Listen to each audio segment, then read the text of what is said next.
সপ্তম শ্রেণীর সুপ্রিয় শিক্ষার্থীবৃন্দ, তোমাদের ষান্মাসিক পরীক্ষা যেটা বাংলা পরীক্ষা আগামী বুধবার অনুষ্ঠিত হবে 10 তারিখ, সেই পরীক্ষার জন্য তোমাদের একটি সাজেশন তৈরি করা হয়েছে। তো তোমরা সাজেশনটি দেখে নিতে পারো। আর চূড়ান্ত সাজেশনটি পরীক্ষার আগের আজ সন্ধ্যা 7টায় পেয়ে যাবে। তো আমাদের চ্যানেলে সবার আগে সাজেশন দেওয়া হয়। তো তোমরা চ্যানেলটি সাবস্ক্রাইব করে কমেন্টে জানাও যে কে কে সাজেশনটি চাও। তো চলো আজকে তোমাদের জন্য যে সাজেশনটি তৈরি করা হয়েছে সেটি দেখে নাও। এই সাজেশনটি গত বছরের পরীক্ষা অনুযায়ী তৈরি করা হয়েছে। তো আশা করা যায় এই সাজেশন থেকে 90% কমেন্ট পড়বে। তো তোমরা যারা ভালো স্টুডেন্ট আছো তারা এই পড়াগুলো আজকেই পড়ে ফেলো, তাহলে পরীক্ষার আগের রাত্রে বেশি চাপ পড়বে না। প্রথম প্রশ্নটি এরকম হতে পারে, এটি একটি একক কাজ হবে।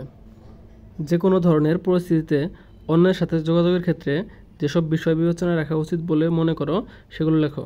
মানে অন্যের সাথে যোগাযোগ করার জন্য যে সমস্ত বিষয় মনে রাখতে হবে এগুলো নিয়ে একটা লিস্ট তৈরি করতে বলছে। উত্তরটি তোমরা এভাবে লিখতে পারো।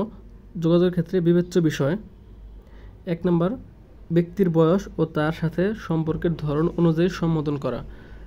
যেমন ব্যক্তির বয়স যদি বেশি হয় তাহলে চাচা বলতে পারো, বয়স যদি নিজেদের সমান হয় তাহলে ভাই বলতে পারো। 2 নম্বর, গলার স্বর উচ্চ স্বরে বা অনেক নিচু স্বরে কথা না বলা। 3 নম্বর, ইতিবাচক অঙ্গভঙ্গি: হাত পা এবং শারীরিক অঙ্গভঙ্গি এমন থাকা যেন তা অসম্মান না বোঝায়। 4 নম্বর, অন্য ব্যক্তির শারীরিক ও মানসিক অবস্থা বিবেচনায় নেওয়া। 5 নম্বর, যে বিষয়ে আলোচনা হচ্ছে সে প্রসঙ্গের মধ্যে কথা বলা। 6 নম্বর, যে বিষয়ে আলোচনা হচ্ছে সে ব্যাপারে অপর ব্যক্তির অভিমত ও গুরুত্ব বোঝার চেষ্টা করা। 7 নম্বর, আলোচনার ক্ষেত্রে কতটুকু সময় ব্যয় হচ্ছে তা বিবেচনায় রাখা। 8 নম্বর, চোখের দিকে তাকিয়ে কথা বলার চেষ্টা করা। 9 নম্বর, অযাচিত বা ব্যক্তিগত প্রশ্ন না করা বা আলোচনায় না তোলা। 10 নম্বর, সম্মানজনক শারীরিক দূরত্ব বজায় রাখা, মানে একদম গা ঘেঁষে কথা না বলা। 11 নম্বর, স্থান ও পরিস্থিতির রাজনীতি বিবেচনা করা। আশা করি কোশ্চেনটি তোমাদের কমন আসবে। তো তোমরা এই কোশ্চেনটি আজকে শিখে ফেলো, যাতে কালকে বিকালের দিকে যে চূড়ান্ত সাজেশনটি দিব সেটা যেন শিখতে বেশি সময় না লাগে।